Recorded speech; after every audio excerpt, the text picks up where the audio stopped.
दोस्तों नमस्कार, देवभूमि ट्रेवलर्स में आपका स्वागत है। मैं हूं आपका ट्रैवल दोस्त प्रेम और ये है मेरी ट्रैवल पार्टनर अनीता। दोस्तों, भारतवर्ष की आजादी के उपरांत आपने हर वर्ष स्वतंत्रता दिवस के अवसर पर देश के प्रधानमंत्री को एक खास स्थान से राष्ट्र को संबोधित करते हुए देखा या सुना होगा। आज हम आपको इस खास प्राचीर लिए चलते हैं जिसका नाम है दिल्ली का लाल किला और जानते हैं इसके ऐतिहासिक एवं रोचकीय जानकारियों को। दिल्ली का लाल किला इसके उत्तर में बहती यमुना नदी के छोर पर स्थित है, जहां पब्लिक ट्रांसपोर्ट से पहुंचना बेहद आसान है। इसका नजदीकी मेट्रो स्टेशन चांदनी चौक है। यह सुबह 7 बजे से शाम 5:30 बजे तक खुला रहता है तथा सोमवार बंद रहता है। खूबसूरत ताजमहल एवं आगरा का किला बनवाने का श्रेय मुगलों के 5वें बादशाह शाहजहां को जाता है। 1638 में अपनी राजधानी आगरा से दिल्ली स्थानांतरित करने पर उसने एक और खूबसूरत किला दिल्ली में बनाने की नींव 1639 में रखी, जो 9 साल में बनकर 1648 में तैयार हो गया। इस शाही किले की डिजाइनिंग भी ताजमहल को बनवाने वाले मुगल काल के प्रसिद्ध वास्तुकार उस्ताद अहमद लाहौरी ने की थी। इसकी भव्यता के चलते इसे शाहजहानाबाद भी कहा जाता था। करीब 250 एकड़ में फैला यह किला मुगल बादशाहों का न सिर्फ राजनीतिक केंद्र था, बल्कि इसमें 200 साल तक मुगल शासकों का राज रहा। भले ही आज इसे लाल किला कहते हैं, मगर इसका असली नाम किला ए मुबारक था। इसके चारों तरफ 2.5 किलोमीटर लंबी दीवार बनी है, जिसकी यमुना की तरफ ऊंचाई 60 फीट तथा शहर की ओर ऊंचाई 110 फीट है। इस किले के 3 गेट हैं। पहला है लाहौर की दिशा में बना लाहौरी गेट, क्योंकि लाहौर शाहजहां का जन्म स्थान था। दूसरा है यमुना नदी की ओर यमुना दरवाजा या खिजरी दरवाजा तथा तीसरा है दक्षिण दिशा में दिल्ली गेट। लाहौरी गेट से प्रवेश लेते ही दोनों ओर बाजार ए मुवक्कफ अर्थात छत्ता बाजार था, जिसे मीना बाजार भी कहते हैं। इसमें 2 तल वाली दोनों तरफ 32 मेहराबदार खंड अर्थात दुकानें हैं, जिस स्वयं शाही परिवार के सदस्य भी बैठा करते थे। छत्ता बाजार के बीच में खुला रखा गया है ताकि प्राकृतिक तौर पर इस बाजार में हवा, धूप, प्रकाश आता रहे। इस बाजार में तब भी रौनक रहती थी और आज भी रहती है।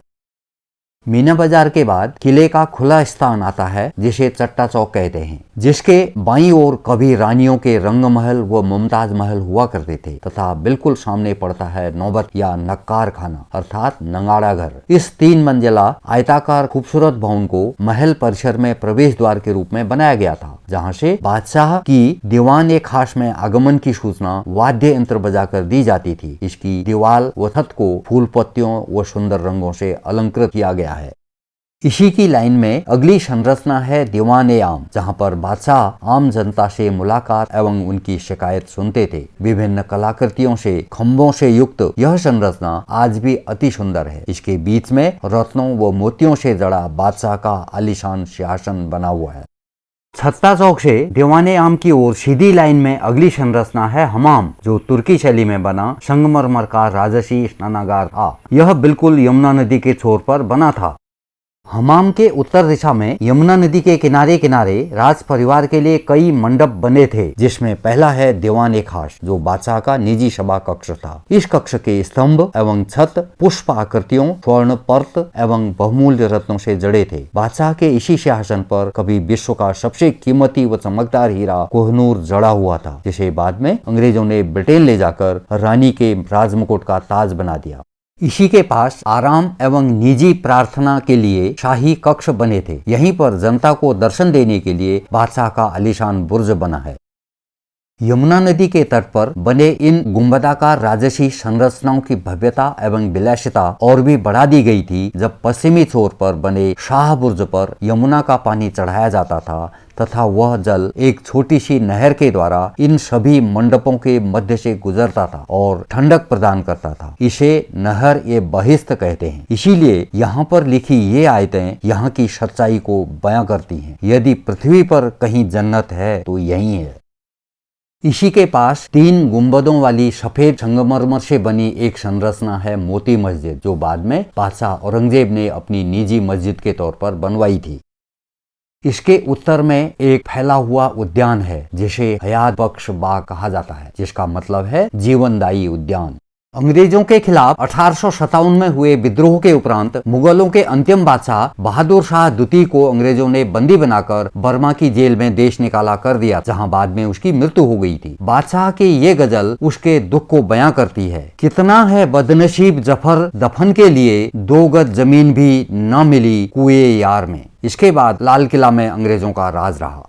1939 से 1945 तक चले द्वितीय विश्व युद्ध में नेताजी सुभाष चंद्र बोस की आर्मी, इंडियन नेशनल आर्मी ने जापानियों के साथ मिलकर ब्रिटिश सेना के खिलाफ युद्ध लड़कर अंग्रेजी साम्राज्य की नींव हिला दी थी। 1945 में नेताजी की आकस्मिक मौत एवं जापानी आर्मी के सरेंडर के बाद अंग्रेजों ने आईएनए से बदला लेने के लिए उनके लगभग 17,000 सैनिकों के ऊपर इसी लाल किले में देशद्रोह का खुलेआम मुकदमा चलाया गया। इसमें आईएनए के 3 officer colonel Prem Sahgal, colonel Gurbaksh Singh और मेजर जनरल शाहनवाज खान का कोर्ट मार्शल कर फांसी की सजा दी गई। मगर इसके विरोध में भारत में जन आंदोलन फूट पड़े। अंग्रेजों के खिलाफ देश भर में एक ही नारा निकलता था, लाल किले से आई आवाज, सहगल धिल्लन शाहनवाज। इसी आंदोलन ने आजादी के लिए लड़ रहे लाखों हिंदुस्तानियों को एक सूत्र में बांध दिया। इसी के फलस्वरूप आगे चलकर 1947 में अंग्रेजों को भारत छोड़ना पड़ा।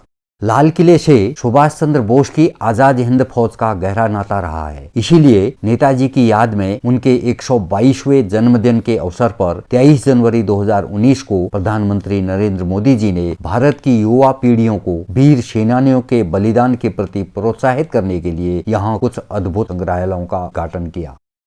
इनमें पहला है आजादी के दीवाने। यह डिजिटल संग्रहालय 1857 स्वतंत्रता संग्राम से लेकर 1947 तक तमाम गुमनाम नायकों को समर्पित है। इसी भवन में अंग्रेजों ने आजाद हिंद फौज के कई सैनिकों पर मुकदमा चलाया था।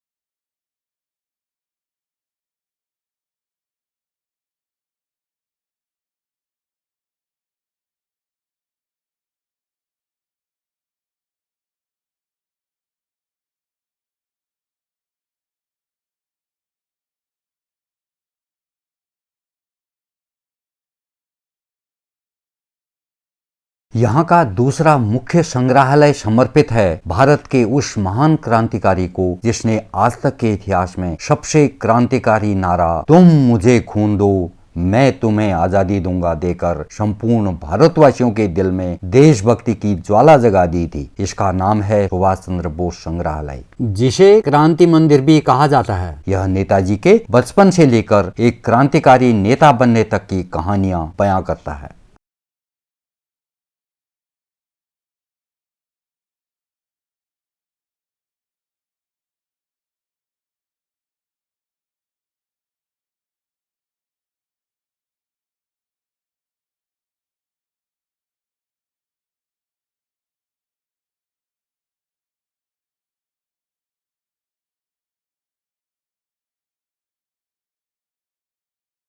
यहाँ का अगला संग्रहालय है याद ए जलियां, जो 13 अप्रैल 1919 को अमृतसर में जनरल डायर द्वारा निहत्थे देशभक्तों को गोलियों से भून देने की घटना को चरितार्थ करता है। इस घटना में लगभग 1,500 लोग मारे गए थे।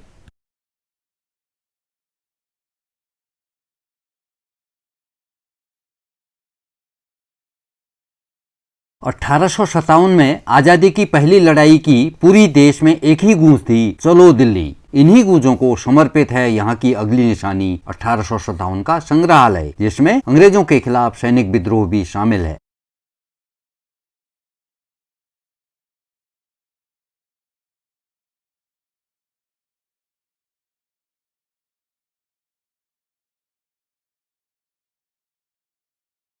लाल किला फारसी, यूरोपी एवं भारतीय कलाकृतियों का बेहतरीन नमूना एवं सौंदर्य का अनूठा उदाहरण है, जो लाखों सैलानियों को आकर्षित करता है। यह देश की जंग ए आजादी का गवाह है।